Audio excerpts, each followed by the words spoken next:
السلام علیکم ورحمۃ اللہ وبرکاتہ۔ محترم ناظرین، آج کی کہانی کا عنوان ہے اندھا بھی چراغ لے کر نکلا۔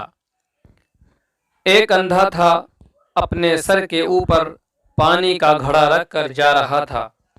رات کا وقت تھا، لیکن حیران کن بات یہ ہے کہ رات کی تاریکی میں وہ اندھا اپنے ہاتھ میں ایک چراغ بھی لیے جا رہا تھا۔ کسی دوسرے آدمی نے اسے دیکھا تو وہ بڑا حیران ہوا، کہنے لگا کہ آپ کو تو قدموں کے حساب سے راستوں کا ویسے ہی پتہ ہے، آپ کو اس روشنی کی ضرورت ہے ہی نہیں، اس لیے آپ ہاتھ میں چراغ لیے کیوں جا رہے ہیں؟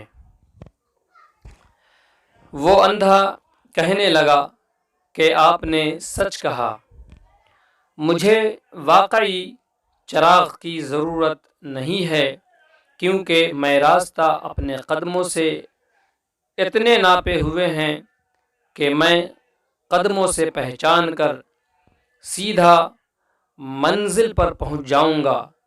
البتہ میں جو یہ چراغ لیے پھرتا ہوں یہ آنکھوں والے کے لیے ہے، ایسا نہ ہو کہ کوئی آنکھوں والا اندھیرے میں چل رہا ہو، اسے نظر نہ آئے اور وہ مجھ سے ٹکرائے اور میرا گھڑا ٹوٹ جائے، اس لیے میں اپنے گھڑے کی حفاظت کی خاطر آنکھ والوں کو چراغ دکھاتا پھر رہا ہوں۔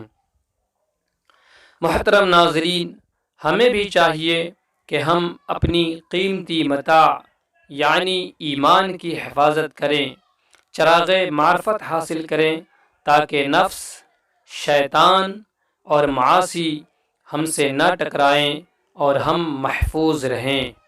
ناظرین، اگر آپ کو یہ چھوٹی سی کوشش پسند آئی ہو تو چینل کو شیئر، لائک اور سبسکرائب ضرور کریں۔